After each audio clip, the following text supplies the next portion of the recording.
Coming in at number 5, I Know What You Did Last Summer. Now, out of all of the movies on our list, this one surprised me the most, simply because I had absolutely no idea that this was adapted from a novel. None whatsoever. Regardless, I Know What You Did Last Summer is an absolute classic, and a pivotal teen horror to watch when growing up. If you haven't seen it, what are you even doing with your life? Get on that immediately. Anyway, I Know What You Did Last Summer was released in 1997, and directed by Jim Gillespie, with the movie starring Jennifer Love Hewitt, Sarah Michelle Gellar, Ryan Philippe, and Freddie Prinze Jr. The film tells the story of 4 friends who were stalked by a hook-wielding killer 1 year after accidentally killing a man and covering up the crime. The movie is a bloody fun time, ignore the pun, and is a staple in the slasher subgenre. Now, surprisingly, the movie was loosely based on the 1973 novel of the same name written by Lois Duncan, with the novel and movie exploring similar themes. However, the movie did deviate slightly from the original text to create a more straightforward 80s style slasher movie. The film was such a success it was followed by 2 sequels, I Still Know What You Did Last Summer and I'll Always Know What You Did Last Summer.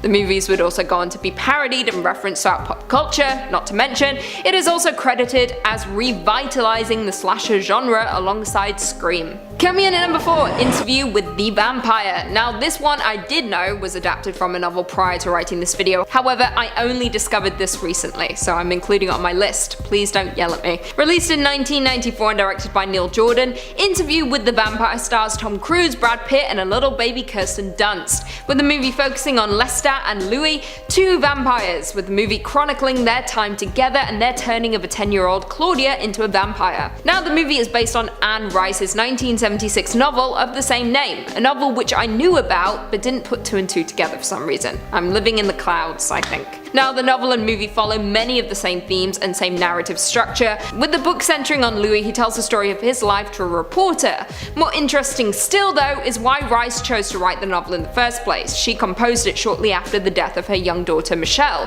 who ultimately served as inspiration for the character of Claudia. The book was hugely successful, with it spawning a total of 11 sequels, which are collectively known as the Vampire Chronicles, which included titles such as The Vampire Lestat, The Queen of the Damned, The Tale of the Body Thief, Merrick, Blood and Gold, and much more. Back to the movie though, the film received positive reviews upon its release, particularly for the performance by Kirsten Dunst, who was nominated for a Golden Globe for Best Supporting Actress for her role as Claudia in the movie. I was late to watching this movie, which is a damn shame because it is truly brilliant, but better late than never. Number 3, Jacob's Ladder. While the first 2 entries on our list were pretty recent and well received, I want to throw it back a couple decades for our next entry and highlight a cult classic that could always use a little bit more love. Jacob's Ladder details the story of Jacob Singer, a Vietnam veteran who 4 years later, after returning home from the war, struggles to readjust to his normal life. Not helping matters much, no doubt, is the fact that Jacob keeps seeing horrifying monstrosities surrounding him every day. It seems as if since he's come home, nothing has ever been the same. The film shows us life through Jacob's tormented eyes. As he tries to navigate through healing and overcoming his personal demons, he is constantly haunted by real-life demons that seem to have a very vested interest in him. Matters only serve to get a lot more confusing when Jacob learns that other members of his platoon, back from his army days, have all been suffering similar things, reporting seeing the same monsters and being haunted. Desperate to find the truth, Jacob seeks out the cause of what's happening to him and his old friends, and ends up descending down a path of madness, learning things no man ever should. Worth noting is just how influential Jacob's Ladder is, serving as one of the direct inspirations for the legendary Silent Hill series of games, with Silent Hill 2 in particular taking major inspiration from the film's plotline, monsters, twists, right down to the protagonists even wearing the exact same outfit as a little homage. Jacob's Ladder is a little older than some of the other entries on this list. It is absolutely worth a watch and still worth your time. A great performance out of Tim Robbins and one of the most wild twist ending horror movies ever had. A bunch have tried to copy this. I'm sure you've seen a million hack writers copy it, but no one did it as cool as when Jacob's Ladder did it, so there.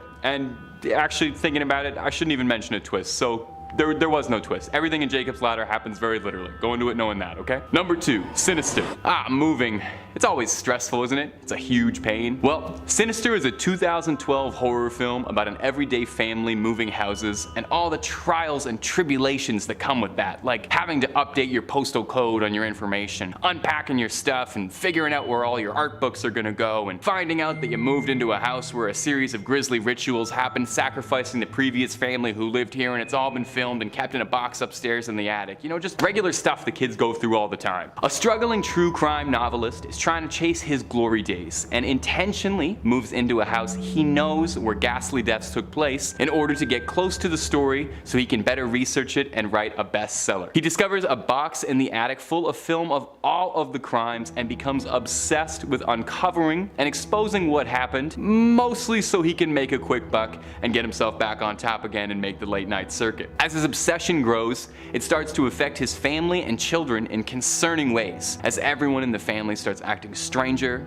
having visions, hallucinations, and psychotic episodes, leaving you wondering if there is something much deeper going on in this house beyond a floundering author chasing a bestseller. Now, if you haven't seen this one, it's definitely worth going into this one as blind as you possibly can, because the twists and turns totally make this one. I spent the entire runtime of this propped up on the edge of the couch, my heart pounding, hoping that everything would turn out to be totally okay, even though I knew better. It's a horror movie, things never go great. The movie's got a stellar sense of dread that refuses to let go once it starts and only lets you breathe out once the credits roll, and even then, not for very long. Fantastic performances across the board, but a special shout out goes to Ethan Hawke, who makes this thing. Number 1, Hereditary. Now, there are a ton of movies that could easily have taken the number 1 spot here, and I thought pretty hard about making The Shining number 1, since, you know, it's kind of a classic, but I figured a lot of people have talked about The Shining, and then I remembered the experience of seeing Hereditary in a movie theater, and how it was the only time in my life I've ever seriously thought about leaving a movie theater because I thought I was gonna throw up on the seats. I was so scared and uncomfortable. Hereditary is a 2018 horror movie from visionary Ari Aster, who also gave us the psychological horror movie masterpiece Midsommar, so Aster really just bangs out the hits. Hereditary is about as peak A24 horror movie as it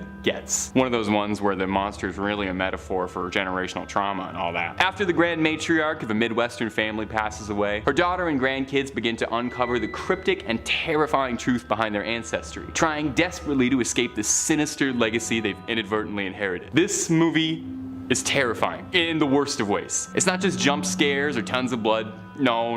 This is elevated horror. This is not your usual horror story. It really zeroes in on the way too close to home horror of watching a family break apart. It is gut-wrenchingly painful to watch, preying on really specific kind of fears. It's gonna get its hooks in you and have your teeth grinding for the full 2 hours runtime and for ages afterwards. If you've seen this, I dare you to look at a pigeon, a stop sign, cheese wire, or a treehouse ever the same after this movie. And staggering performances. Toni Collette goes for absolute gold and delivers one of the best performances I've ever seen in a horror movie, full stop. She needs an Oscar for most upsetting crying I have ever heard in a film, which is a category she would have no competition in. Hereditary might not be the goriest film or even the scariest movie I've ever seen or most upsetting. There's a bunch of Takashi Miike or Park Chan-wook films that would probably take that. But Hereditary is definitely one of the most viscerally scary movies I've ever seen. The kind that just sits in your gut and makes you think about it all day, like you were living through an actual nightmare. Watch only if you're truly brave. I know I made it sound absolutely horrible, but it is a great movie. Just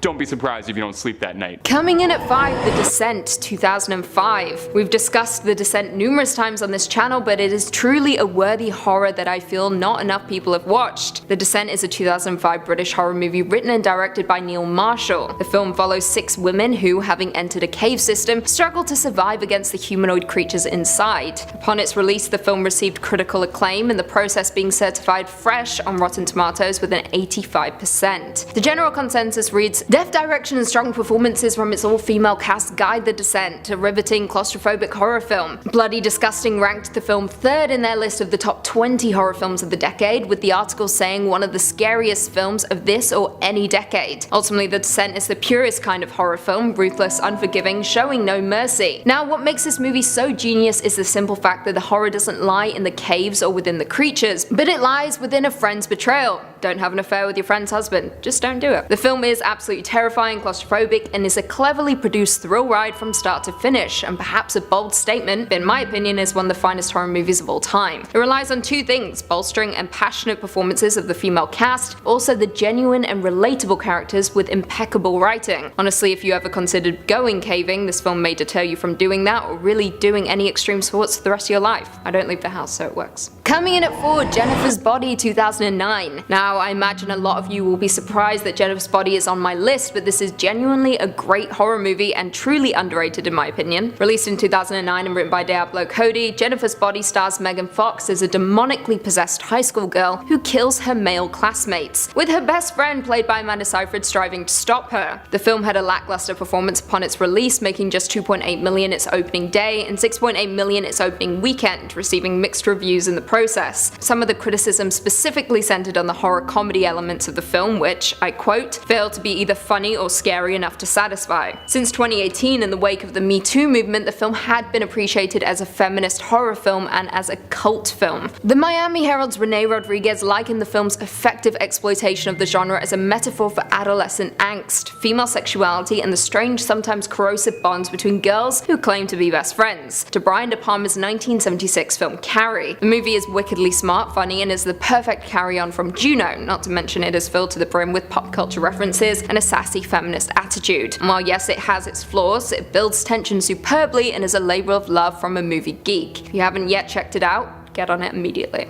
And number 3, The Shallows. Starring Blake Lively and directed by Jaume Collet-Serra, this 2016 shark thriller is about a medical student named Nancy Adams, played of course by Blake Lively, as she sets out to a secluded beach to hit some waves to help her get over a close death. Now, after she grabs her board and gets going, she's only a mere 200 meters away from shore when a great white shark sets its sights on Nancy. So terrified, she books it to the nearest rock, and that's kind of above water. You know, it's not an island, it's just like a little boop. And she waits for Jaws' angry cousin to leave. She waits and waits and keeps waiting, and unfortunately this shark is just in no rush today. It has all the patience in the world and waits for Nancy to return to the water. This shark has been around the block a few times. It knows this rock is very petite and eventually its dinner will have to return to the shallows. This movie was written by Anthony Jaswinski and directed by Jaume Collet-Serra, who is the same director that did those Liam Neeson action flicks, like The Commuter, Nonstop, Run All Night. So if you were a fan of the tension in those action movies, you're gonna like this shark horror tension as well. I liked it a lot more than I thought it would, to be honest. When I saw the trailer about a shark stalking somebody, I was like, okay, I wasn't quite sold, but my mind was quickly changed once I clicked play. It's very well executed, and if this is the last good shark movie, I'm okay with that. Number 2, The Descent. Directed by Neil Marshall, released in 2005, The Descent follows Sarah, played by Shauna McDonald, as she copes with the death of her late husband and daughter. A lot of these have to do with death, I think it's weird. So her and her close friends decide to grab some ropes and explore some caves to help her get over the traumatic experience. So once they get close to the entrance of the caves, her friends start to list off all these possible dangers of their expedition, which is just the perfect time to now bring this up. Great. Those side effects being dehydration, disorientation, claustrophobia, panic attacks, paranoia, and hallucinations. Like, awesome. Thanks for the reminder, Rebecca. We'll see you in there. And as if any of those side effects don't scare you enough, they end up getting trapped in the cave after the entrance collapses. And then soon they meet the Crawlers. The Crawlers are a group of scary humanoid-like creatures that are blind, but have evolved to live in complete darkness inside of these caves. And they can also crawl around the walls like they're Spider-Man, which is just neat. And obviously they're super gross looking. They're like dirty bars of soap that just came to light. They're like all wet and they slip around. On top of a great horror movie, the group of friends also have this secondary plot that evolves between them. There's a little bit of drama that unfolds when they go in. So even during the quiet moments when nothing scary is happening on screen, the plot is still moving and keeping you anxious the entire time. So many layers of goodness. All wrapped up in an hour and 45 minutes. We love that. And if you aren't a fan of how it ends, don't you worry. There's an alternate ending that some have actually preferred over the one that they went with. They're both so good, yet so different. Many have argued the alternate ending is more suitable, but I don't know. If you've seen them both, comment down below which one you think. Original or alternate. Don't spoil it, just say one of those two. Down there, let's go. I'm curious what the ratio is. And finally, number 1, we have The Mist. Starring Thomas Jane, Marcia Gay Harden, and everybody's favorite police captain, Andre Braugher, the film finds a group of civilians trapped in a grocery store as a crazy storm blows in and causes a touch of chaos. Now, getting locked inside of a grocery store may not sound too scary because, you know, Mr. Noodles and chocolate, but the storm leaves this thick mist that just lingers outside of the grocery store, so they're not really sure if they can leave. But here's the kicker. Here's when it starts to get into full gear. The mist is full of terrifying creatures. So what started off as a trip to grab some groceries is now the tale of survival against these mysterious alien-like creatures. The movie came out in 2007 and Frank Darabont wrote and directed this masterpiece. On top of what may be the best ending to a horror movie, the movie has a lot of tense scenes, of course. I mean, in movies like The Descent, we have this group who chooses to go into the cave and then they have to try and survive and escape. But these guys are just your average Joes. Like, they're just there because they need eggs, you know?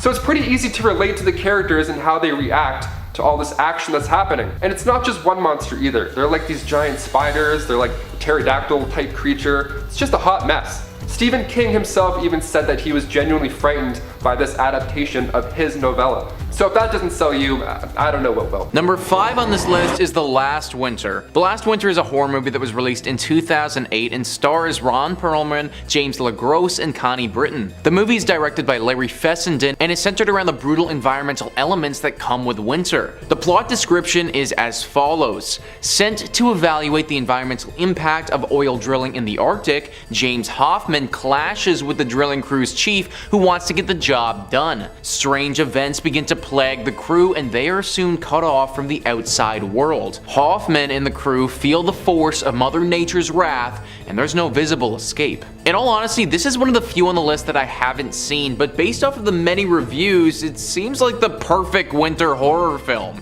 Den of Geek writes, The Last Winter benefits enormously from its massive and utterly flat Icelandic locations and the sense of isolation and emptiness that they provide. The cold is also an ever-present threat, making us aware that nature can be a formidable danger even without manifesting itself as ancient, angry spirits. And personally, I really like this idea for a horror film because rather than making winter just part of the environment, it actually becomes the main obstacle for these characters. And I imagine that it triggers a bunch of other things as well. It's one thing to watch a horror movie about some crazy monster, but it's a whole other thing to watch one about the environment. This is something that could actually happen. Like maybe one day we're in a plane and it has to have a crash landing, and just like that, now we're stuck in the winter wilderness having to fend for ourselves. I'm gonna be making an effort to watch this movie very soon, and from what the internet is telling me, I recommend that you do the same. Number 4 on this list is Frozen. Alright, so I know what you're thinking. When did Disney's blockbuster musical turn into a thriller survivor film? And I'm here to tell you that it didn't. Anna and Elsa are still happily building snowmen. The characters in this movie, though, aren't quite as jolly. Directed by Adam Green and released in 2010, the film stars Shawn Ashmore, Emma Bell, and Kevin Zegers, who play 3 friends that get stuck in a very dangerous spot. The premise is super simple. As a winter storm approaches, 3 people become stranded on a chairlift high above the ground after a ski resort closes for the night. For those fellow skiers out there, I know that we've all had this thought before.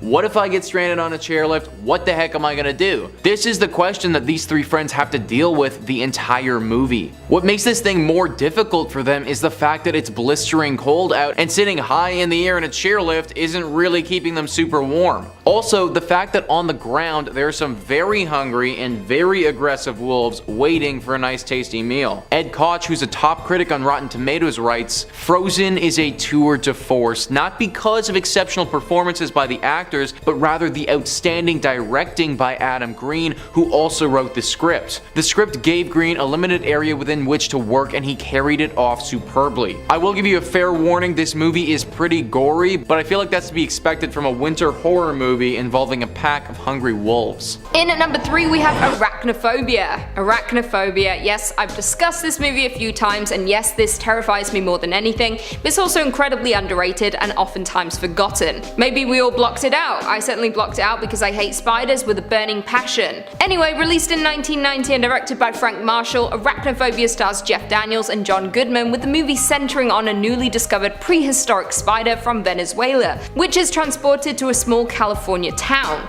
It then produces a species of deadly spiders which begin killing the town's residents. Any film about spiders is usually a scary one, and Arachnophobia is no different. The spiders are everywhere, nowhere is safe and certainly no one everyone. From an elderly man putting on a slipper to a woman in the shower, spiders can attack at any time and in any place. Now there is no blood, no gore, no gaping wounds, just simply the fear of spiders, which we can all relate to. That is what arachnophobia presents us with, and it is incredibly effective. Not to mention when you finally see the big mama spider, that will definitely send chills down your spine.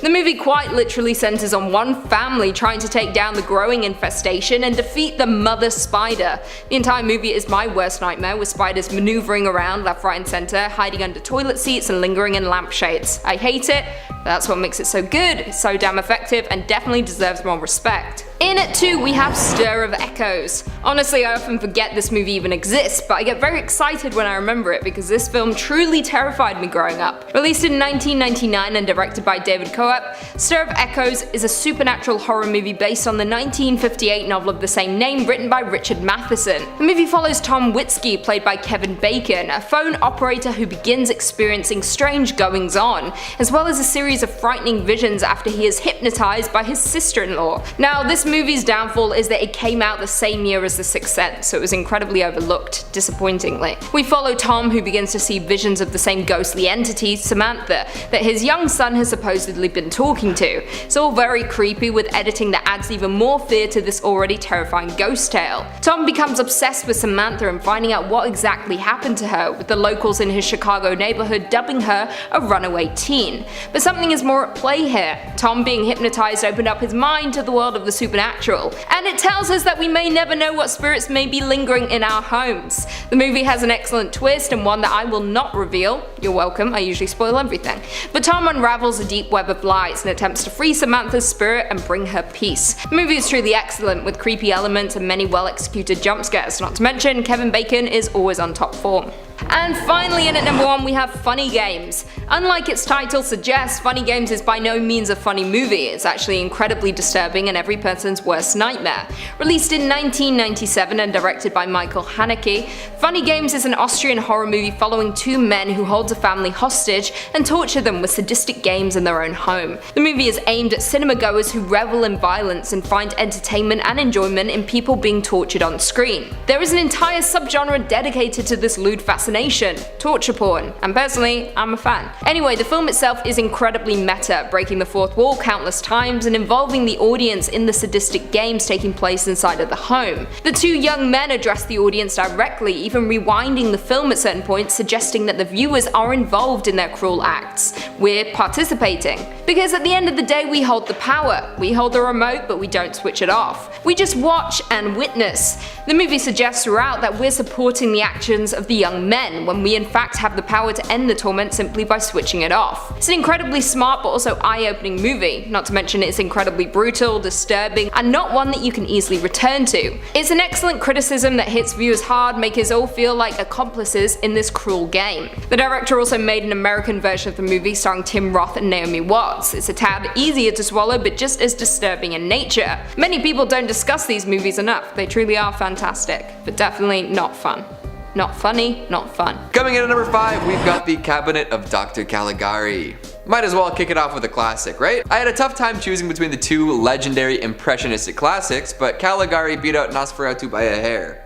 But I will still shout out Nosferatu to make sure my butt's covered. Classic German horror should always be celebrated, but man, The Cabinet of Dr. Caligari is something special. The dark, twisted visual style stands out even today, drawing viewers into a world like no other. Everything is set at a terrible angle, structures and shadows take on brand new identities in the dark. Light and darkness are always in stark contrast, adding to the overall effect. The sets were built to be extremely disorienting and angular, and it's wonderful. Realism out the window. We follow the story of a young man named Francis who runs into a terrible string of misfortune. After a man who goes by the name Dr. Caligari comes to town, all sorts of oddities begin to occur. The doctor receives a permit to present a spectacle at the town fair, one that features a somnambulist or a sleepwalker. After forewarning Francis's friend that he'll die that night, the somnambulist's prediction comes true. As more people die and disappear, a high-stakes investigation into the dark and creepy world of Caligari is started. Really and truly, it's hard to overstate the influence this movie's had on the rest of the filmmaking world. It has such a fascinating singular style and offers up a whole boatload of scares. Even though it might seem a little dated these days, there is plenty to love here. Coming in at number 4, we've got Der Bunker. Jumping ahead nearly a century, we've got a modern German horror movie. Der Bunker is a genre-bending horror comedy absolutely filled with twists and turns. This is a very strange movie, but worth a watch for sure. We meet a nameless student who heads to an idyllic home in the countryside in hopes of a relaxing life. As you might have gathered, it's not very relaxing. He moves in and discovers that his room is pretty barren, and also the house isn't a lakefront property, it's a bunker. And the people living there are pretty eccentric too. Actually no, scratch that, they're a little crazy. Once the student settles in, the landlords start to insist that he tutor their son, Klaus. They say that Klaus is 8 years old and will someday be the President of the United States. Neither of these things are possible, as Klaus looks way older than 8, and he is a German citizen. Also, the mother has a gaping wound in her leg that talks to her. Oh, right on. Dealing in absurdity and discomfort, this movie is one that really needs to be seen to be believed. And if you think the beginning is odd, wait until the end. Filling out our number 3 spot, Silent Night, Deadly Night. Speaking of claustrophobia, here is a flick that stirred up some serious claustroversy back when it was released. Okay, I'm sorry, controversy. Silent Night, Deadly Night tells the story of poor Billy, a young lad whose grandpa warns him to be wary of Santa while on his deathbed. After grandpa's parting words left Billy less than willing to embrace Saint Nick, his parents are killed by a man dressed as Santa right before his eyes. Years later, after growing up in a Catholic orphanage run by an abusive nun, Billy is forced to dress up as Santa for the department store he works at. He walks in on a coworker he's got a crush on being assaulted and absolutely loses it. And I mean loses it. Department store Christmas massacre, orchestrated by a Santa-fearing man in a red suit. Love that concept. There are just so many ways to creatively kill people with the stuff you find at the bay. You guys ever do that and walk through the bay and just think about how you'd murder everyone? No? It's just... Of course, wholesome families hated this concept and rallied for it to be removed from theaters immediately. Their Coca-Cola mascot Santa could not be sullied by this disgusting film industry. Interestingly enough, the director Charles E. Sellier Jr. was uncomfortable with shooting death scenes, causing editor Michael Spence to step up as co-director. Let the fact that the director was uncomfortable with some of the kills speak for how gloriously gory and fun this movie really is. A legendarily bad sequel was produced as well, reusing a shocking amount of footage from the first movie to frame the story. But hey, people get bloodthirsty around Christmas. What can I say? Coming in at number 2, Krampus. For personal reasons, I must tell you that this movie is cursed. Do not speak the Krampus's name in vain, lest you fall under his spell as well. Upon seeing this movie in theaters on opening night, my roommates and I ran straight into a terrible streak of bad luck, and the only explanation we could muster was that Krampus had deemed us naughty. Not nice. But that is a story for another day. For now, we'll discuss why Krampus is such a freaky and fun mythic movie. It brings us into the home of a dysfunctional family at Christmas time, the wimpy, city slicker liberal family reluctantly hosting their boorish hick conservative relatives. Of course it goes sideways, causing young Max to lose his Christmas spirit. And what happens when the Christmas spirit is lost? Krampus comes to punish you. Directed by Michael Dougherty, the man behind the ultimate tribute to Halloween, Trick or Treat, this spine-tingling romp has some truly excellent merry-making monsters. There's one I like to call the Maw, and if you've seen it, you'll know why. The monsters are definitely a highlight, equal measures creepy and Christmassy, and the Krampus himself is revealed in the perfect way. The whole thing takes place in a blizzard too, instilling the movie with a chilly, isolated feel. And while I wouldn't wish any of these painful deaths on my worst enemies, the characters are written to be unlikable enough that you definitely gain a sense of morbid satisfaction when they go down. And the cast is actually really good, like some big names for a holiday-themed horror for sure. We got Toni Collette, Adam Scott, David Koechner, and Allison Tolman, and they play their parts very well. Fantastical Christmas horror is just one of those genres with endless possibilities, so hopefully we see some more of these, huh? More icicle impalements and candy cane clubbings, stockings stuffed with human entrails. What's the coolest Christmas themed death that you can come up with? And finally, in our number 1 spot, we've got rare exports. The Finns know how to get down with Christmas, no doubt. After all, their folklore shaped who Santa is today. Thankfully, our idea of Old Saint Nick is a little different than what's presented in this film. We fly into Finland and see a research team drilling for samples atop a mountain, who then stumble across an ancient burial mound. They excavate using explosives and discover something truly disturbing. They excavate using explosives and uncover something truly disturbing. Hundreds of violent elves scampering around, and the original Santa Claus, giant horns and all, trapped in a block of ice. This Santa is not the holly jolly chubby man we're used to though. He is a monolithic child-eating beast. Jalmari and Juso Helander directed this film, wanting it to be a black comedy with some horror elements. They played the whole movie straight though, so there's no fourth wall breaking or nods to the audience, which actually makes it surprisingly tense and believable. Plus, it shatters our conceptions of Santa Claus entirely, replacing the magical myth with an unsettling explanation with roots in reality.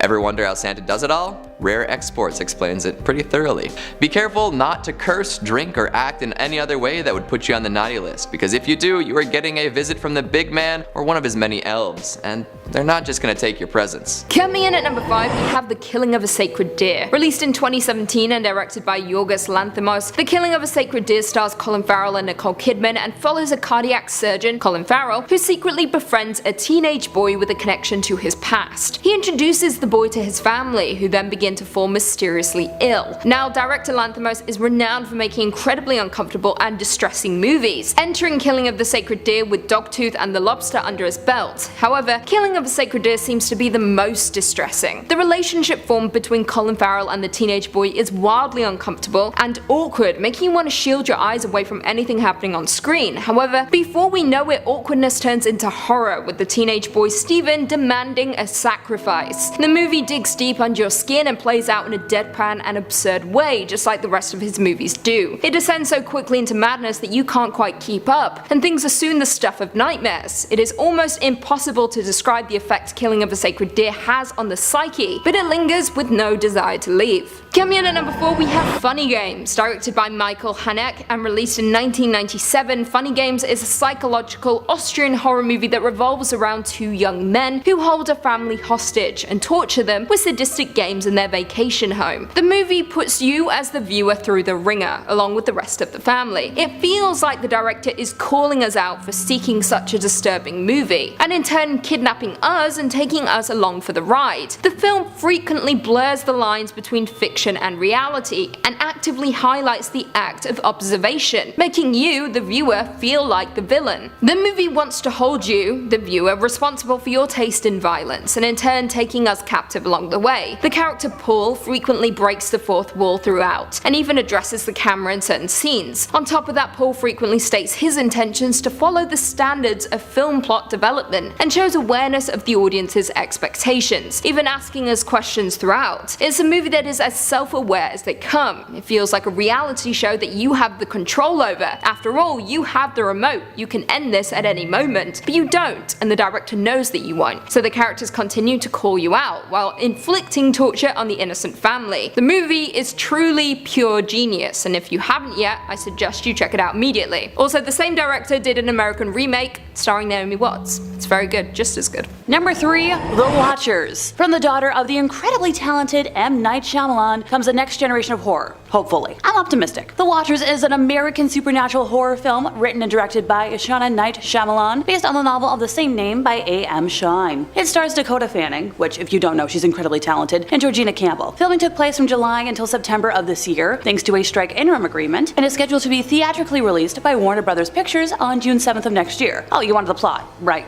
Allow me to deliver. 28-year-old artist Mina gets stranded in an expansive, untouched forest in Western Ireland. Upon finding shelter, she unknowingly becomes trapped alongside 3 strangers who are watched and stalked by mysterious creatures each night. Terrifying monsters and roommates you've never met before? Honestly, it's hard to say which one seems scarier. On paper, The Watchers sounds a whole lot like the type of thrillers M. Night Shyamalan has specialized in since he started working exclusively on low-budget projects, many of which revolve around strangers being trapped in the same location and tormented by mysterious forces and, as such, by extension, M. Night himself. Will Ishana also share her dad's fondness for taking, tried and true thriller tropes and flipping them on their heads, often to subversive and polarizing effect? It's a good question, and part of what makes her directing debut so intriguing. That and the possibility that, much like her father, the filmmaker won't be afraid of straying from her adaptation source material in dark and twisted ways. I'm so excited to see what comes of this. Also, I'm always a fan of seeing female-led productions.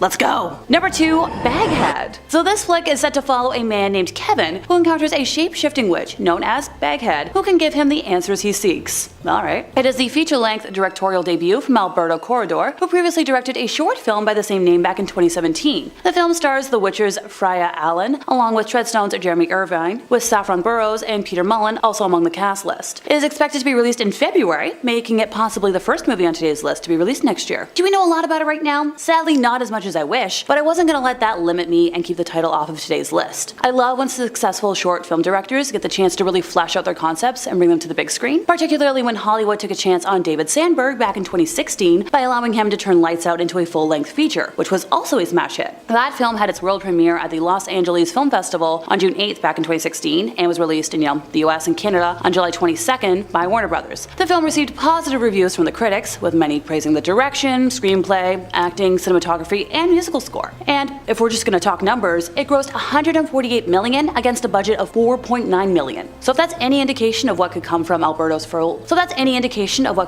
this director's full-length directorial debut, I'll be there on opening night. Number 1, Long Legs. Nicolas Cage's time in horror movies continues next year with Long Legs, which is rumored to be in the vein of classic Hollywood psychological thrillers, which I love. This new movie from director Oz Perkins, the director of Gretel and Hansel, stars fellow horror movie regular Maika Monroe from It Follows as well. Monroe will play FBI agent Lee Parker as she attempts to crack the case on an unresolved serial killer case she has a special connection to. Nicolas Cage plays the elusive serial killer, but other Long Legs cast members include Vanessa Walsh and Blair Underwood. According to Cage, this movie is going to depict him as a character who hears voices and makes dolls, comparing himself to a cursed Geppetto. Long Legs is apparently already rated R for, BLOODY violence, disturbing images, and some language. In February of this year, Neon acquired the film's North American rights at the European film market. Now, the movie does not yet have an official release date, but it's already finished whenever Neon wants to put it in theaters. Fingers crossed we hear more soon about this flick, because anything with the promise of a doll maker concept has my attention. Back when I was in high school and super obsessed with Criminal Minds, the episode where the killer turns all of her victims into living dolls had my complete attention. I watched it so many times I had it memorized for a while. Number 5, The Lighthouse. From visionary director Robert Eggers comes The Lighthouse, a harrowing fable that teaches us the importance of respecting personal boundaries and respecting seabirds. Eggers is one of my favorite modern horror directors, whose work sits a cut above the most usual horror fare with The Witch, The Lighthouse, and The Northman, which isn't quite horror unless you're terrified of Norway. The Lighthouse is unlike any other scary movies you've seen. Actually, it's probably unlike most movies you've seen. It's kind of hard to define The Lighthouse under one genre. It's unsettling and definitely makes me feel all heebly-jeebly watching it, but it isn't horror in the traditional sense. There's no monsters or slashers, just two men, a lighthouse, a whole lot of seagulls, and enough cabin fever-induced madness to shake a lobster at. A rookie lighthouse keeper, played by Robert Pattinson, is assigned to keep a lighthouse on a small isolated island off the coast of New England, under the supervision of the island's crusty old master, Willem Dafoe. Willem Dafoe and Robert Pattinson are some of the best working actors out there right now, and the two of these titans absolutely show up for this, carrying this two-headed character piece on their backs and speaking in some of the most hilariously memorable accents ever put to film.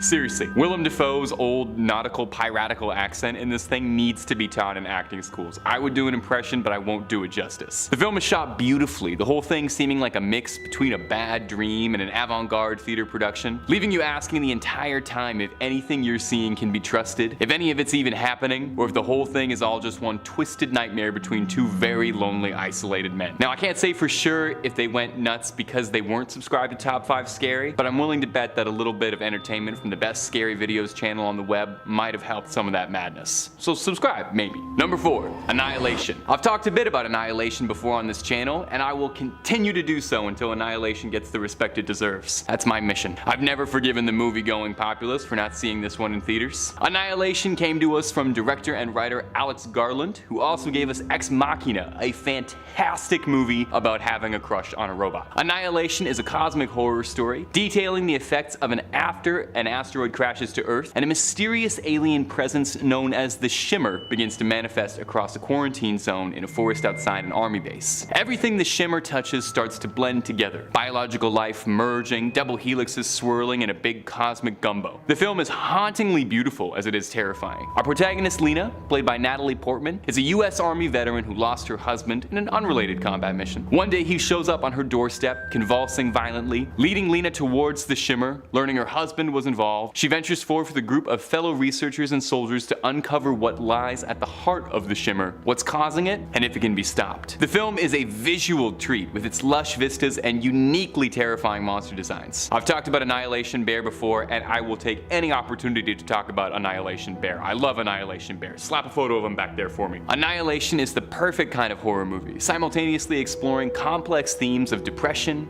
grief, humanity's inherent nature and propensity towards self-destructive behavior, but it also asks even bigger questions like, wouldn't it be really yucky if a bear had a human skull inside its head that screamed like a dying human while it was roaring? Get you a horror movie that can do both, okay? In at 3, we have Jaws. Honestly, at this point, I just feel downright stupid for not knowing about this novel adaptation. I'm truly considering firing myself at this point. Now, as we all know at this point, Jaws was directed by Steven Spielberg and released in 1975, with it being based on the 1974 Peter Benchley novel of the same name. The movie follows a man-eating great white shark that attacks beachgoers at a summer resort town, in turn prompting Police Chief Martin Brody to hunt it down with the help of a marine biologist and a professional shark hunter. The movie scarred many for years to come, deterring folks away from the ocean and even the beach, and quite honestly, this movie also aided in my severe fear of sharks. Hate them, don't like them, don't want to look at them. No, thank you. Anyway, this movie instantly won over critics and viewers alike, with it becoming the prototypical summer blockbuster, with it also being regarded as a watershed moment in cinematic history. For years, it remained the highest grossing movie, that was until Star Wars came along in 1977. Now, due to the success of the movie, 3 sequels followed, but I'm not opting to discuss any of those train wrecks, so let's move on to talking about the book. Like the movie, Benchley's novel tells the story of a shark that preys upon a small town and the voyage of 3 men who attempt to take it down. Surprisingly, the novel didn't find much success until the release of the movie in 1975, with many readers finding the prose and characterization lacking in the novel. Now, interestingly, the screenplay for the movie is credited to Peter Benchley, who is said to have written the first draft for the movie.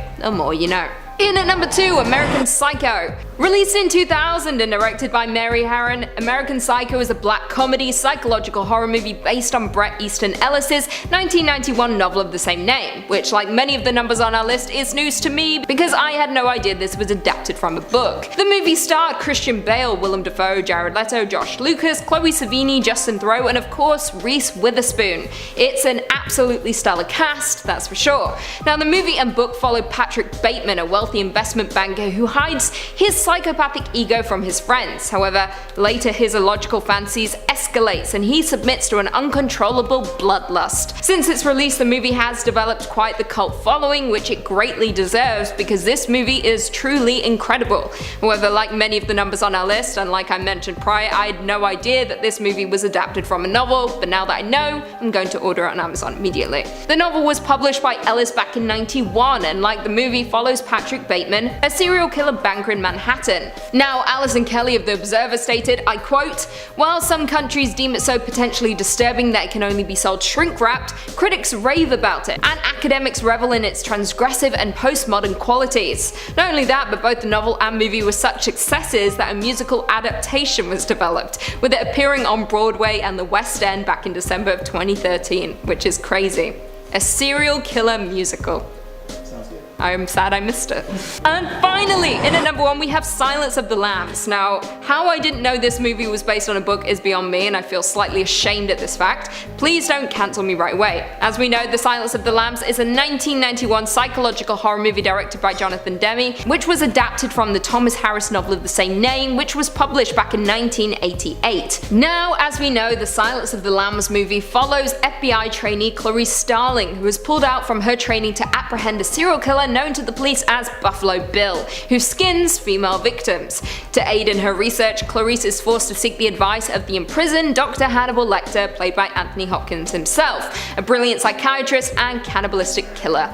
Lovely stuff. The Silence of the Lambs is often cited by critics and viewers alike as one of the greatest and most influential movies in history, and I completely agree. On top of that, upon its release, it went on to win Academy Awards in all the top 5 categories: Best Picture, Best Director, Best Actor, Best Actress, and Best Adapted Screenplay. It is also the first and only Best Picture winner considered to be a horror movie, and one of 6 such films to be nominated in the category, which is absolutely shameful. Now, the movie itself is incredibly chilling, with it gifting us with some of the most quoted lines in history, such as, "It rubs the lotion on the skin or else it gets the hose again." It's not even funny, it's like or maybe I'm just quoting it. Who knows? maybe no one else is quoting it.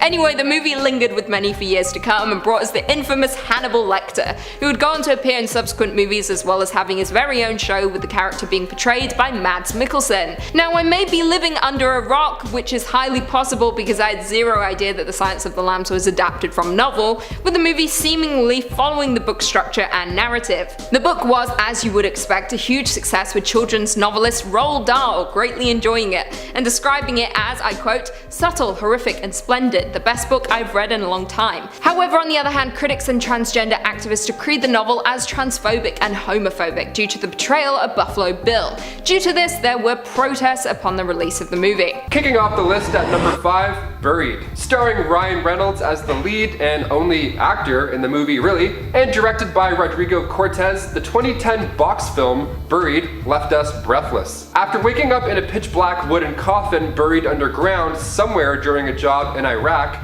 American truck driver Paul Conroy has to figure out where he is, why he's there, and how the hell he's getting out of this coffin alive, with just a lighter and a cell phone with lousy reception. Ryan Reynolds is the only visible actor in the entire movie, and it was filmed in only 16 days. And right now you're probably thinking, cool, I don't want to watch it, that sounds boring. No, Ryan Reynolds himself suffers from claustrophobia in real life, and you can see it in the film, and it's amazing to watch, it's so fun. So Paul Conroy, which is Ryan Reynolds' character, quickly learns that he is being held for ransom for $5 million.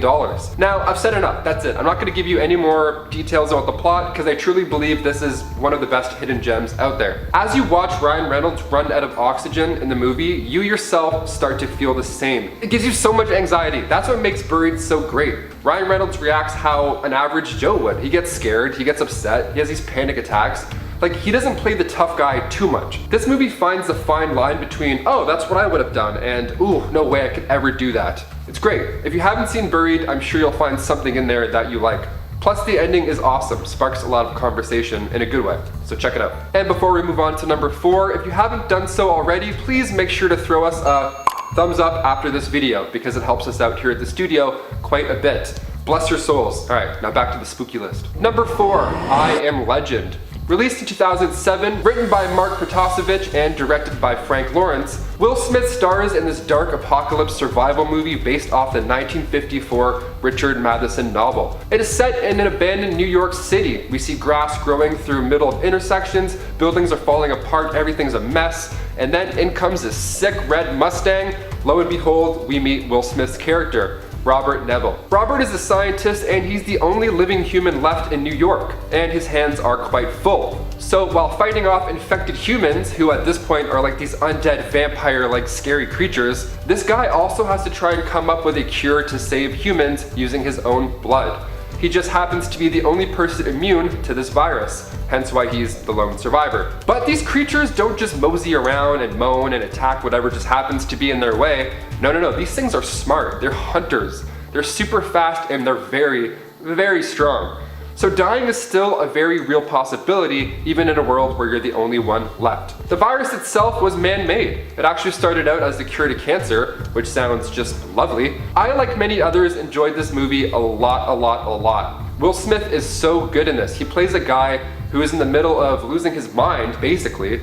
Like, it's gone to a point in this world where he's laid out mannequins around New York in like these various locations to interact with.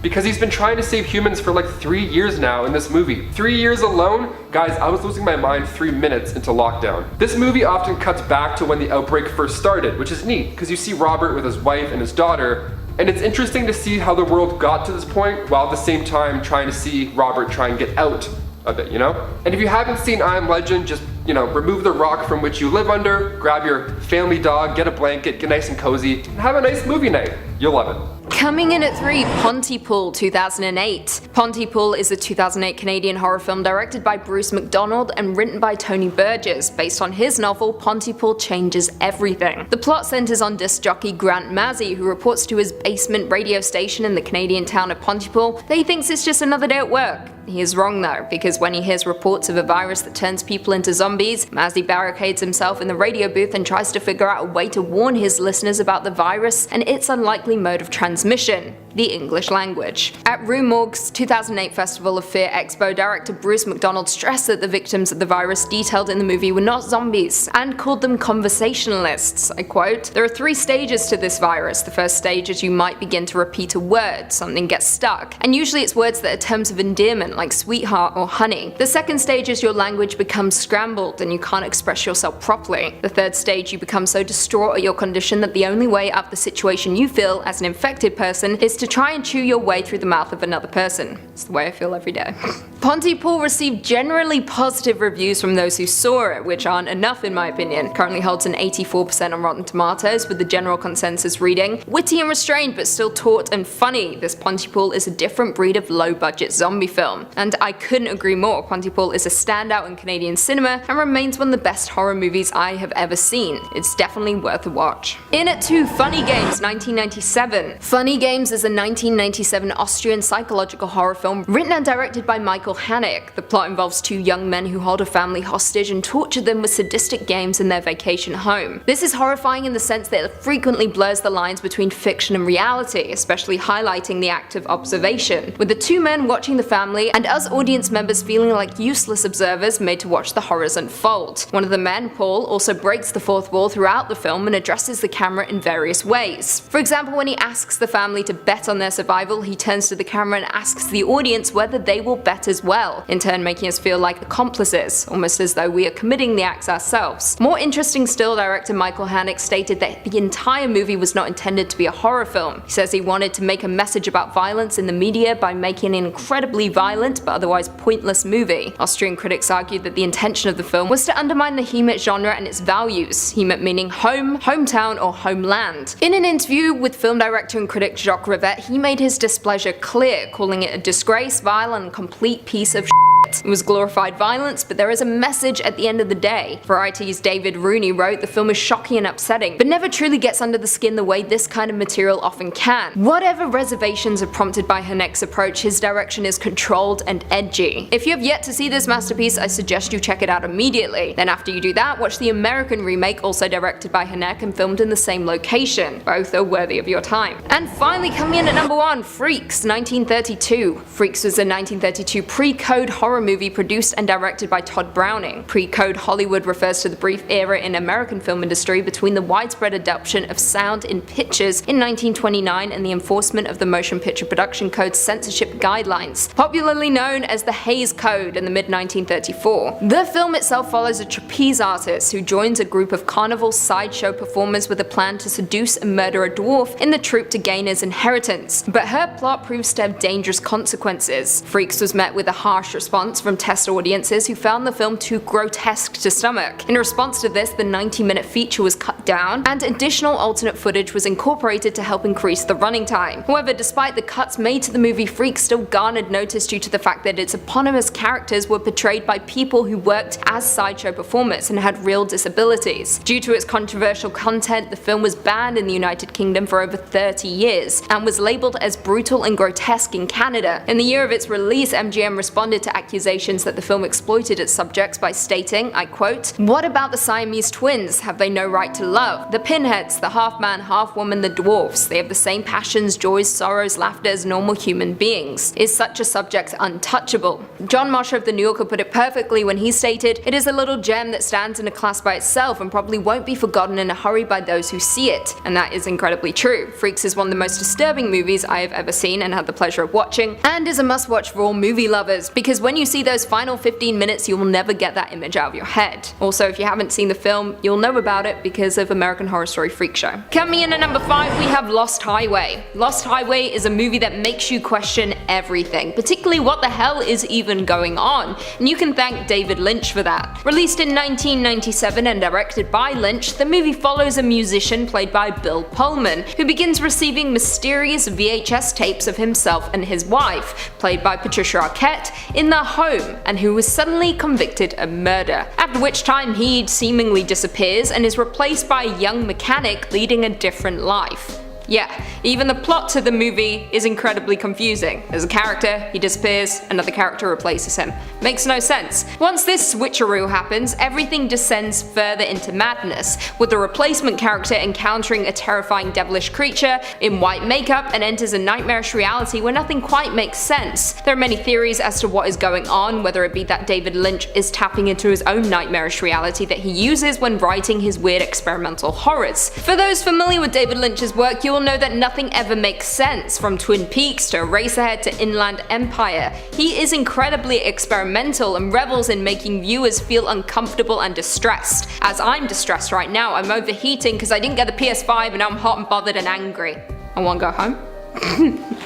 And trust me when I say Lost Highway is the most uncomfortable you will feel. You will have absolutely no idea what's going on, but you will feel completely distressed while watching it unfold. Before we jump into number 4, be sure to give this video a big thumbs up, it really helps us out a lot, and then send a prayer for me to get a PS5. Coming in at number 4, we have Ravenous. This is a horror movie that we discuss so rarely, but it certainly deserves more respect, that's for sure. Released in 1999 and directed by Antonia Bird, Ravenous stars the likes of Guy Pearce, Robert Carlyle, and David Arquette, and takes place in a remote military outpost in the 19th century, with Captain John Boyd and his regiment embarking on a rescue mission which takes a dark and deadly turn when they are ambushed by a group of sadistic cannibals. Now, when Pearce's cowardly character Lieutenant Boyd stumbles into Fort Spencer, the few remaining men at the fort, one being Robert Carlyle, begin eating one another. Lovely stuff. The movie itself is about the price of bloodshed, with Boyd being revealed as a man who allowed his men to die, as well as the act of eating human flesh healing wounds and ridding folks of diseases. The cowardly survive and those with moral compass perish. It's very different to your typical horror movie, with those deserving to die outliving the rest. The movie is excellent, bloody, and makes you think, that's for sure. Sadly, Ravenous has been incredibly overlooked, but is a fan favourite among longtime horror movie fans. It's just not a movie that gets a lot of attention from mainstream audiences. Number 3 on this list is Misery. Misery is a very simple horror movie that's so riveting and scary due to the performance by the actors on the screen. The movie's based on a Stephen King book and is arguably one of the few times that the film actually outdid the novel. The description of the movie, according to Chris Sasquay, is a cozy shelter in the woods during the winter sounds like the ideal cottagecore vibe, except when you're author Paul Sheldon and you're trapped with a superfan. By all appearances, Annie Wilkes is a quirky teddy bear, but there's a reason as to why acting legend Kathy Bates won an Oscar for her performance. Annie is a complicated villain, one who is just as much a danger to herself as she is to others. Don't get on her bad side, or you'll get a lesson on what hobbling means, all the while soothing classical music is being played to ease its pain. It's simple horror movies like this that really pay dividends. Two people stuck in a cottage together during the winter, and one of them loses their minds. The film is very highly rated, and even though it was made over 30 years ago, it still holds up as being a quality watch. It might not have the same emphasis on winter as some of the other entries on this list, but I guarantee if you watch it at your grandma's house or a cottage like the one in the movie, then it's gonna hit really close to home. Number 2 on this list is The Thing. The Thing has had a remake of it before, but in this video we're referring specifically to the 1982 version of The Thing directed by John Carpenter. This movie might actually be my personal favorite horror movie of like all time. The movie stars Kurt Russell, and it's a brilliant example of horror movies from the 80s. The plot description from Google is, in remote Antarctica, a group of American research scientists are disturbed at their base camp by a helicopter shooting at a sled dog. When they take in the dog, it brutally attacks both human beings and canines in the camp, and they discover that the beast can assume the shape of its victims. A resourceful helicopter pilot and the camp doctor lead the camp crew in a desperate, gory battle against the vicious creature before it picks them all off one by one. Winter is in the air in this movie. Being in Antarctica, the researching crew is consistently getting bombarded with the effects of the cold and their snowy environment. Whether it's communication systems breaking down, vehicles freezing, or just generally getting snowed in, winter is definitely an obstacle for our protagonists. The one knock against this movie is that the special effects they don't really hold up. But I honestly kind of love that. They look like special effects from the 80s, and there's something kind of comforting about that to me. Also, the entire premise of the alien or creature being one of your friends is really fun. It makes you think about your own home and your family and wonder how would you respond if one of them wasn't who they said they were. Basically, this movie is the plot to the video game Among Us, but it just does it so perfectly in my opinion. Definitely recommend giving it a watch if you're looking for a fun winter horror themed movie to help you get through the cold. Number 1 on this list is The Shining. You know, I almost didn't include this one because I feel like everyone watching this video already knows about it, but I just couldn't keep it off the list. The Shining is often regarded as one of the best horror movies of all time. Released in 1980, the horror flick stars Jack Nicholson, Shelley Duvall, and is directed by Stanley Kubrick. The movie is based off of one of Stephen King's most famous novels of the same name. The movie, according to Google, is about how Jack Torrance becomes winter caretaker at the isolated Overlook Hotel in Colorado, hoping to cure his writer's block. He settles in along with his wife Wendy and his son Danny, who is plagued by psychic premonitions. As Jack's writing goes nowhere and Danny's visions become more disturbing, Jack discovers the hotel's dark secrets and begins to unravel into a homicidal maniac hell-bent on terrorizing his family. What this description fails to inform you of, though, is the environment outside the hotel. It's the dead of winter in Colorado, and that aspect really plays into the whole movie. The characters get snowed in, and that's why simply leaving isn't an option. Similarly to some of the other movies on this list, the feeling of isolation due to the blizzarding outside is shown throughout the whole movie. This really adds to the scare factor because the safe inside that's keeping you warm, well, it really isn't that safe at all. Jack Nicholson is also marvelous in this movie, and the journey his character goes on is brilliant and really chilling to watch. Frankly, this isn't just a winter horror movie that you should watch, but if you're a lover of horror and you haven't seen this one, then it needs to go on your list. Sean T on Rotten Tomatoes puts it beautifully.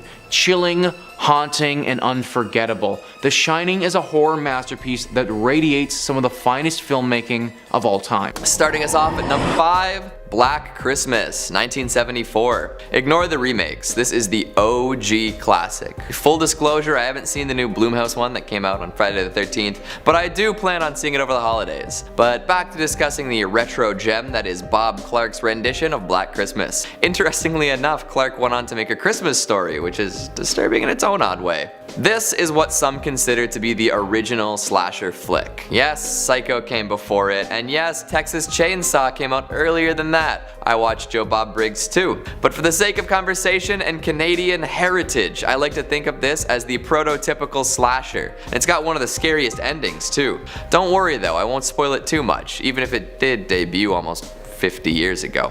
This Toronto shot Christmas creep show is an absolute blast to this day and has some moments that remain taut and disturbing in ways that most modern horror has given up on trying. This is a flick that starts strong and keeps the creeps coming. We follow a group of sorority sisters as they get picked off one by a mysterious maniac over the Christmas break. There's lots going on that the audience is privy to that the characters never find out about, making this a smorgasbord of dramatic irony with moments where you just want to scream, "Don't go in there!" Plus, many interpersonal conflicts between non-murderous folk make it so that they never really suspect that there's a real maniac on the loose. An unmonitored maniac is a dangerous maniac. The method to the killer's madness isn't discovered until too late, and let's just say the cops are largely confused and useless in this flick. This is a classic for a reason, with some chilling deaths and great camera work, especially considering that this came before the advent of the Steadicam. Death by plastic strangulation, corpses left to rot in the attic, stabbing with a glass unicorn. Oh yeah. Love the festive spirit throughout as well. We got cozy sweaters, twinkling lights, carolers singing, drowning out a murder. Watch out for Barb, alright? She's my holiday inspiration, getting blackout drunk on dark liquor, messing with the cops, yelling at people over the phone. What a woman. If you're in the mood for some 70s film grain to go along with your evil eggnog, give Black Christmas a go and tell Billy Merry Christmas, would ya? Coming in at number 4, Gremlins. Another timeless classic right here. This creature feature is equal parts creepy, violent, festive, and fun. Any movie with mass murder in the town square is enough to pull me right in. Of course, many folks out there will claim that Gremlins isn't scary, it's not R-rated, this is for kids. And to that I say, relax. Gremlins is incredible. The story goes like this. A traveling salesman dad snags an unknown creature from an old Chinatown antique store and gives it to his son for Christmas. this. This little cutie comes with some rules, and of course these rules are broken. And what happens when the rules are broken? Terrifying gremlins pop out and begin their reign of terror, and what a reign of terror it is. Like, dozens of people are injured and even die. They literally fire an old lady at top speed out of her house via malfunctioning stair lift. The carnage is unmatched in other PG movies. The Mogwai and Gremlins are phenomenal mascots done up in top-notch practical effects of years gone by. Stripe is especially terrifying, especially in that fountain scene. Would not want to walk in on that. I think back to my first time watching Gremlins and remember a scene that particularly disturbed me with, surprisingly, no monsters. Nope, it was Kate's haunting tale of Christmas past that really gave me goosebumps. I would say spoilers, but it has nothing to do with like the story itself, and I feel like this has been covered pretty widely. When Kate and Billy are hiding from the Gremlins, she reveals that when she was younger, her dad had snapped his neck in an attempt to come down the chimney as Santa Claus. She and her mom didn't realize until days later when the smell alerted to them what they had previously thought was a dead cat. Nope, not little Tiger, but instead a rigor mortis ridden dad, still in full Santa garb. Talk about claustrophobia. I'm getting cold for Christmas, aren't I? Coming in at number 3, we've got Shrem.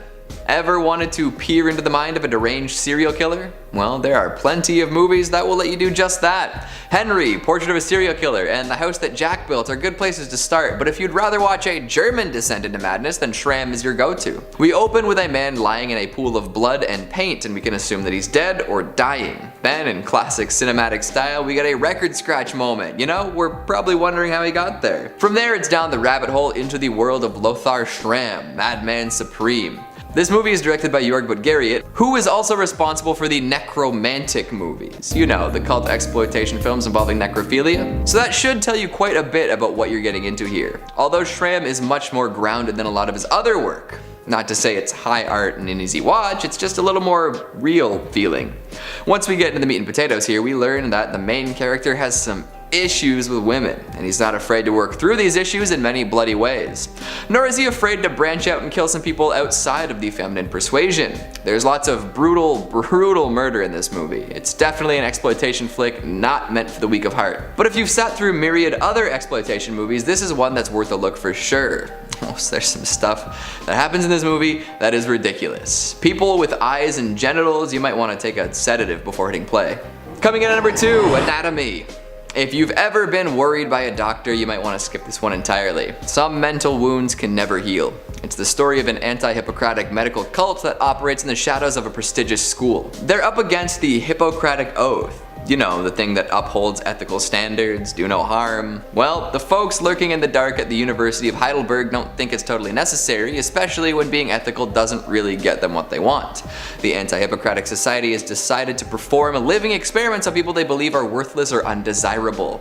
Anatomy presents body horror in a cold clinical capacity. It's scary to see the human body reduced to a cadaver, especially when the body is still alive. Even though it was made in 2000, it has a very old school feel. In fact, one might even think it was made in the 80s, which can be a good thing or a bad thing depending on what you like. I really do like 80s movies. Make sure to catch the subtitled version instead of the dubbed one, as dubs on live action flicks tend to fall a little flat. It's well shot with some good kills, so give it a watch. And coming in at number 1, we've got Funny Games. There are 2 versions of this movie made 10 years apart, both by the same director, and they're mostly identical too. After making the first in German, director Michael Haneke thought it was time to bring his picture to a wider audience. He envisioned the movie as a critique of fictional violence in popular media, but I suppose you can never really tell how an audience will receive your work. Funny Games is a stark and brutal movie. It's often hard to watch and makes the audience really confront their relationship with the images they're being presented with. In it, 2 young men take a family hostage in their vacation home and force them to participate in all sorts of horrible activities, or if you prefer, funny games. There really is nothing funny about it though. At first it doesn't seem so bad. The 2 men keep coming over to ask for eggs and start imposing on the family in weird ways. Once it becomes clear that the family is tired of the 2 men though, they switch to psycho mode. They kill the family dog, break the dad's leg with a golf club, and then it's off to the races. Funny Games is an essential entry into the exploitation horror genre, and many folks continue to return to the disturbing world and take away new and different things. I think the most fascinating thing about this movie is the fact that Haneke really believed that people shouldn't watch it all the way through. He made the movie as an over-the-top indictment of film violence and hoped that people watching would be so disgusting and disturbed that they would refuse to engage with it. But for a lot of people, it ended up having the opposite effect. Folks did indeed feel deeply affected by the violence, but they chose to stick it out to the end because they felt for the family. There are some meta moments that I won't get too far into today too, and they add a whole new element to funny games.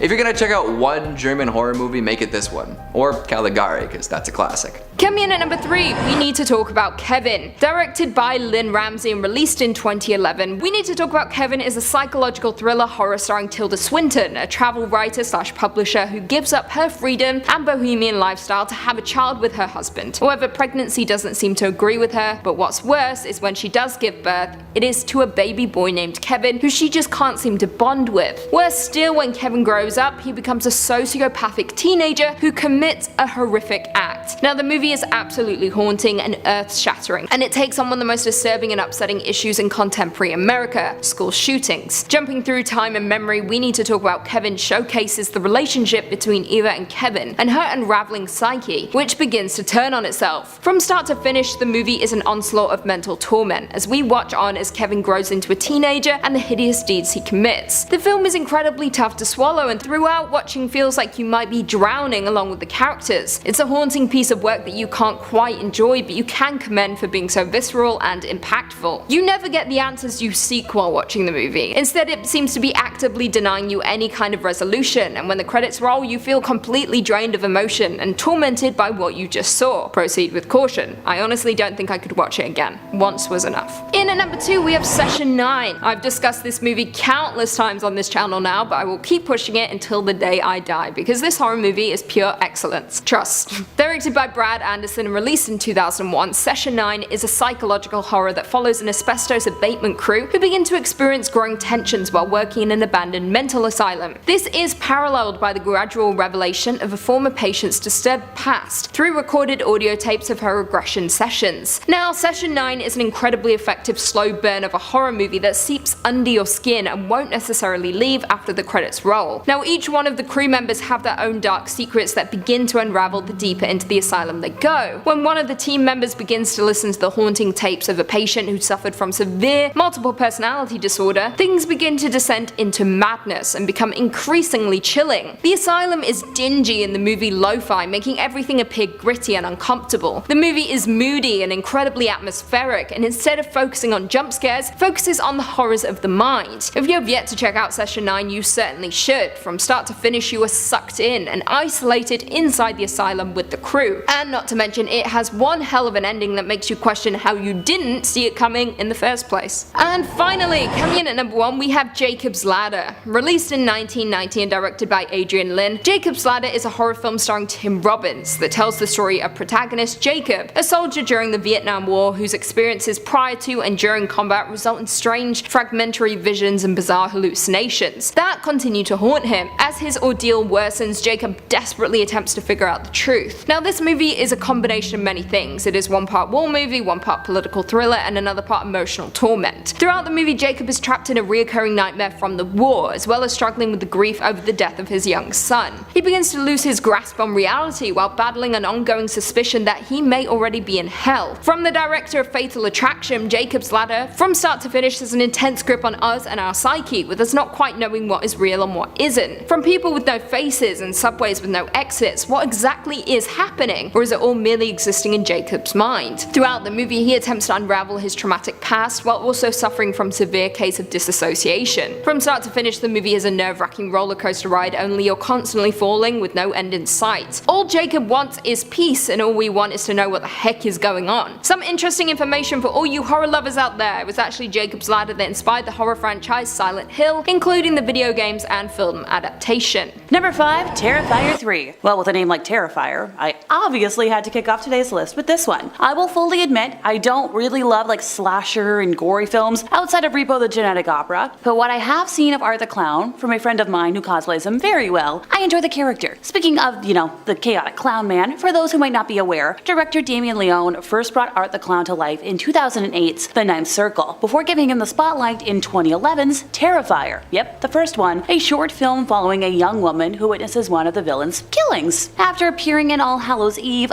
Leone adapted Terrifier into a feature-length film in 2016, with the clown stalking 3 young women on Halloween night. How'd you know? It's trashy in the best ways, featuring a jaw-dropping upside-down kill, and as most good flicks do, leaves the audiences craving more. So, enter Terrifier 2, last year's most shocking horror movie, responsible for, fainting and upchucking across movie theaters worldwide. It even got to the point where one of the film's producers took to Twitter to issue a warning about graphic violence and brutal depictions of horror. So, what can we expect from the threequel, other than the obvious gory mayhem? Well, for starters, Terrifier 3 is set to be released on October 25th of 2024, just in time for Halloween. According to the director, he had a part 3 in mind when writing part 2, since there are so many questions brought up in part 2 that aren't answered, and that was part of the design because he knew he was going into a part 3. I love a good cohesive moment. With filming due to start within the next month, Damien pretty much has the entire treatment ready for part 3, but apparently it's getting so big that it could potentially split into a part 4 because he wouldn't want to make another 2-hour and 20-minute movie. Hey look, I think I speak for all ADHD people when I say thank you for that, because movies constantly being so long is keeping me from seeing them in theaters when I know paying attention for that long is a nightmare. Trust me, Endgame? Whew, not fun for me. David Howard Thornton, who plays Art the Clown, and Lauren Rivera, who plays Sienna by the way, are among the cast that are expected to return, so yay!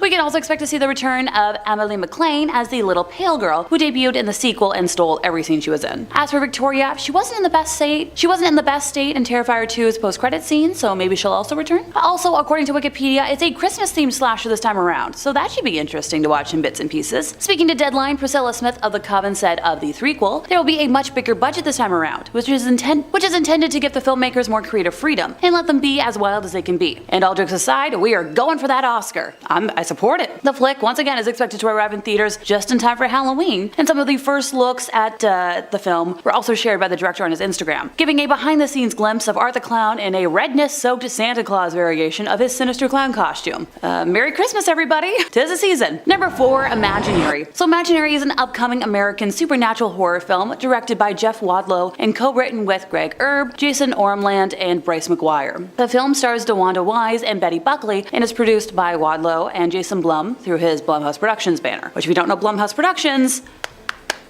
you should. The film is scheduled to be released by Lionsgate on March 8th of next year and was filmed before this year's strikes, which I'm so glad ended with happy unions. The current plot we know of claims that after Jessica returns to her childhood home with her family, she finds that her youngest stepdaughter Alice has grown attached to her old stuffed bear named Chauncey. That's a fun name. After the games that Alice and Chauncey are playing turn sinister and Alice's behavior becomes concerning, Jessica intervenes only to realize Chauncey is not just a stuffed bear. So, Toy Story 2 gone wild. According to the director, DeWanda has been more than a star in this movie. She's been a full creative partner. So much of horror grows out of our most basic fears from when we're young, and DeWanda taps into all of that. You know that old saying that the audience's imagination is scarier than any movie? They're gonna put that to the test. So unlike Terrifier 3, thanks to Five Nights at Freddy's, we do have a trailer for this flick for more information. Well, kinda. The trailer, a theaters-only promo, begins with a young voice asking, "Hi, wanna play a game with me?" Close your eyes and use your imagination. As footsteps, doors creak, and the unsettling chirr of toys whirl across the theater's 7.1 surround system, the Imaginary team is betting that what viewers conjure up in their minds is gonna be just as scary as what the film could show. Which, hey, my imagination does go wild, I get it. While the trailer is mostly a black screen, a few visuals flash across the screen as the young narrator invites viewers to open their eyes. Among them, a missing person poster, some demonic figures, and what appears to be a door-filled funhouse. But there's also a practical reason for why the first look at Imaginary is so devoid of actual footage from the film. The same week FNAF premiered, Broadco asked Lionsgate if they could